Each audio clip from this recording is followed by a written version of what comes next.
completing first, second, third chapter. Here we are with chapter number 4. As informed before, for national income there are 4 total different chapters wherein we have completed chapter 1, chapter 2, chapter 3, and now finally we are on chapter number 4.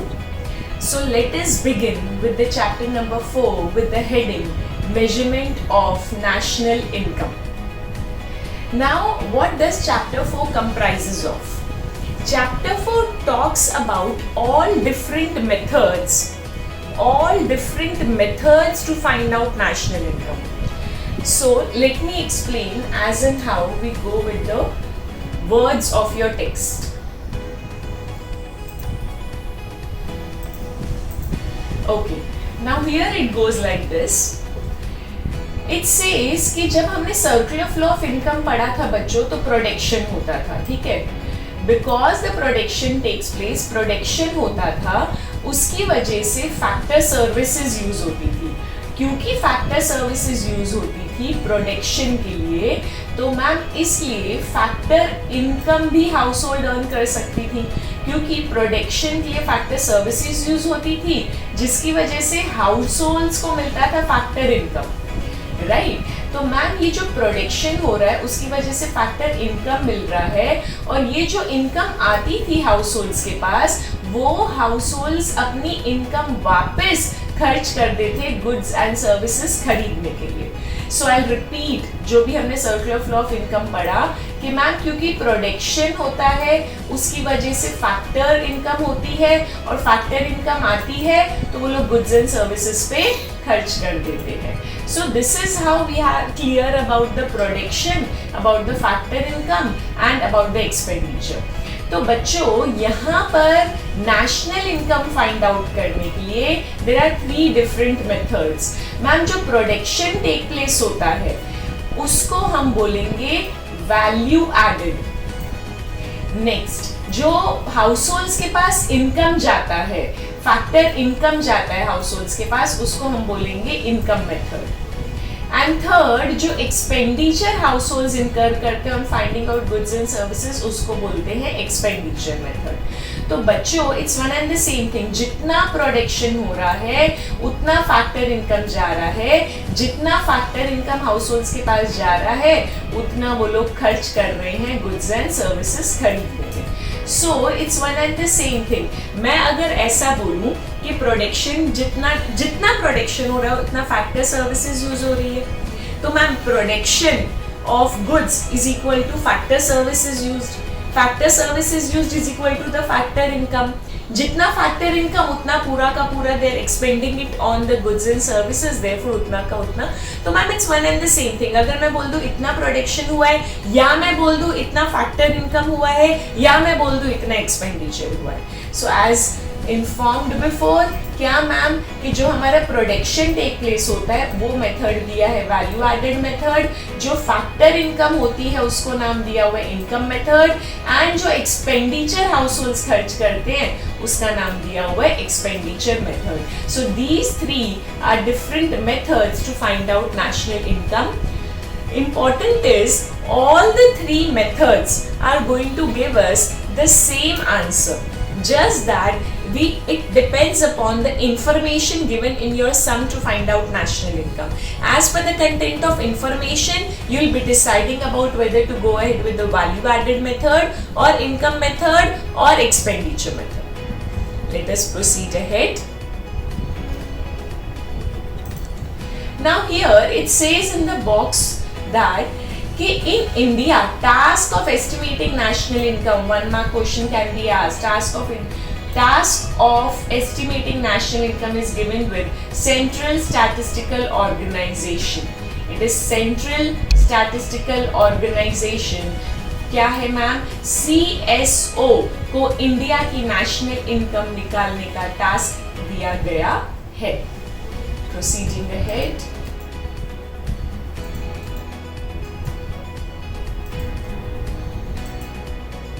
Ma'am, next they are talking about the first method, value added method. Ma'am, value added method के there are different names.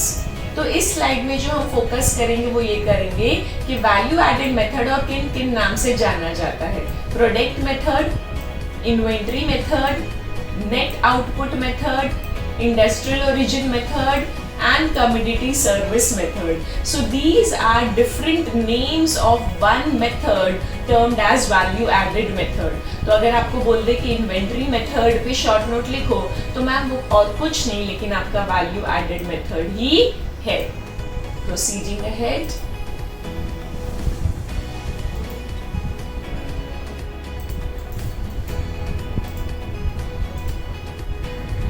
Next ma'am value added method ma'am क्या है? Value added method को समझने के लिए we need to focus upon just this statement. क्या ma'am?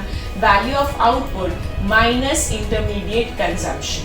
Value of output minus intermediate consumption होता है value added. Let us understand it through some examples given in your text. Now the example goes like this. Example of concept of value added. For example, एक baker है, ठीक है, baker को बनाना है bread. तो baker को bread बनाने के लिए क्या चाहिए होगा? आटा, फ्लोर। तो बेकर ने फ्लोर खरीदा कितने का? 500 रुपए का। तो बेकर ने जो फ्लोर खरीदा 500 रुपए का, वो बेकर के लिए क्या हुआ? Intermediate consumption.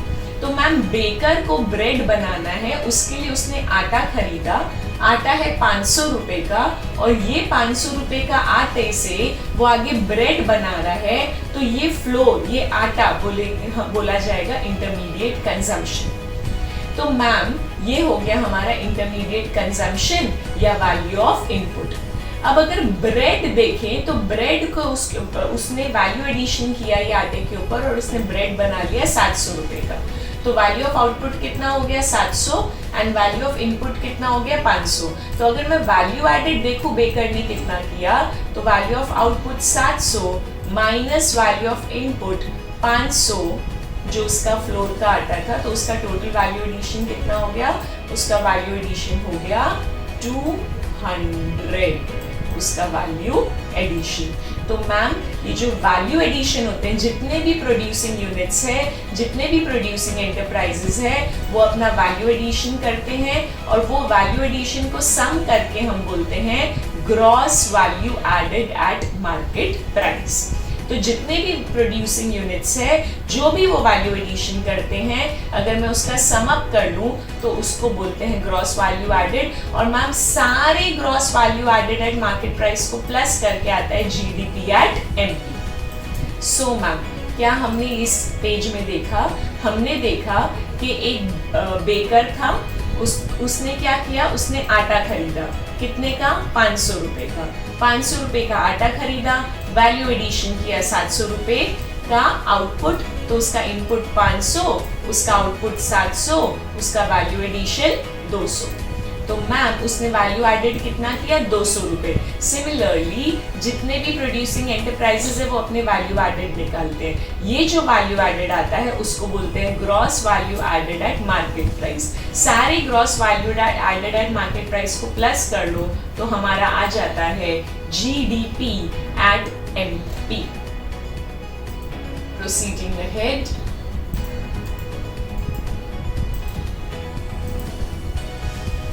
मैम इस पेज में क्या दिया हुआ है? Here they have talked about क्या फाइनल कंजम्पशन है और क्या इंटरमीडिएट कंजम्पशन है, जो हमको बहुत अच्छे से क्लियर हो चुका है in the previous chapter. So I proceed ahead with the next slide. Now here they are talking about inputs. जो हम वैल्यू एडिशन के लिए we have to find out value of output, we have to find out value of input. तो ma'am value of input, value of output जो हम निकालेंगे उसके बारे में थोड़ा बहुत डिस्कस किया गया है। So first they are discussing about the intermediate consumption और value of input. So let us look up into it what they are discussing about it. So let's go ahead. So imports की बात करें तो imports मतलब अगर हमने कुछ खरीदा है, वैल्यू ऑफ इनपुट, तो मैम दे स्पेसिफिकली से कि import are not separately included. What does this mean? Ma'am let us directly understand it through different cases.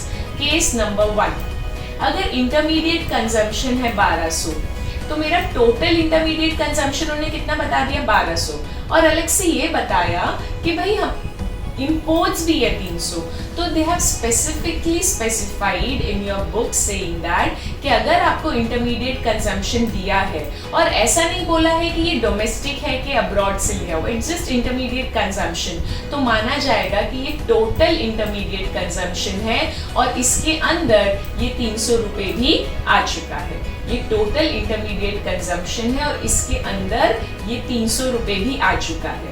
तो आपका वैल्यू ऑफ इनपुट या टोटल इंटरमीडिएट कंजम्पशन आप 1200 लेंगे, इसमें 300 अलग से ऐड करेंगे नहीं। Next case number 2, case number 2 क्या बोलता है ना, केस नंबर 2 बोलता है कि अगर हमने परचेज ऑफ रॉ मटेरियल, और यहाँ पे स्पेशली बोला है from domestic firm, so if they say that purchase of raw material from domestic firm, तो वो कितना है 500। मैम अगर स्पेशली बोला है डोमेस्टिक फर्म, तो हम बाहर की परचेज को अलग से प्लस करेंगे, तो डोमेस्टिक की खरीदारी 500 प्लस बाहर से जो आपने खरीदी 100, तो अब आपका टोटल वैल्यू ऑफ इनपुट या इंटरमीडिएट कंजम्पशन हो जाएगा 600। Proceeding ahead with case number 3, case number 3 बोलता है कि मैम रॉ मटेरियल खरीदा है, क्या ऐसा मेंशन किया है कि इंपोर्ट्स है या डोमेस्टिक फर्म? नहीं मैम, ऐसा कुछ मेंशन नहीं किया। तो परचेज ऑफ रॉ मटेरियल 1000, आपने बाहर से खरीदा 200, तो क्या ये इंपोर्ट 200 ऐड होगा? नो मैम, ऐड नहीं होगा, क्योंकि यहाँ पे परचेज ऑफ रॉ मटेरियल जो 1000 है इसके अंदर 200 आ जाएगा, क्योंकि कुछ ऐसा मेंशन नहीं किया है कि डोमेस्टिक से है। Therefore purchase of raw material includes total purchase of raw material, बोले तो ये 200 रुपए इसके अंदर है। तो मेरा वैल्यू ऑफ इनपुट या इंटरमीडिएट कंजम्पशन कितना कहलाएगा? 1000। Next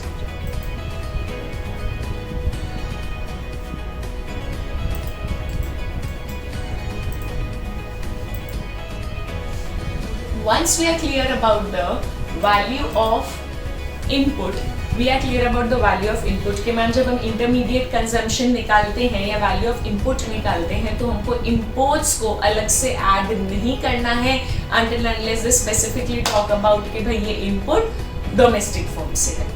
Now as we have talked about the input, let us also discuss about the value of output, क्योंकि value addition निकालने के लिए we require value of output as well as value of input.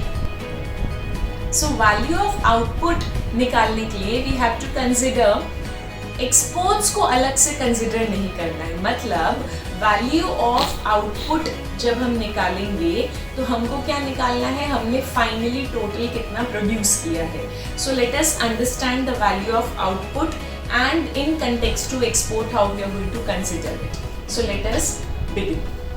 Value of output. How do we measure value of output? Now, अगर हमने जितना बनाया है पूरा का पूरा हमने सेल कर दिया है, so value of output is equal to sales. लेकिन हमने जितना बनाया है पूरा का पूरा नहीं बिका, तो value of output will be sales plus your unsold stock which is lying at the end of the year will be added. तो आप वो कैसे निकालेंगे? Closing stock minus opening stock. So I repeat, अगर आपको पूरा का पूरा आउटपुट बिका नहीं है, तो value of output will be sales plus the unsold stock, बोले तो change in stock, closing stock minus opening stock.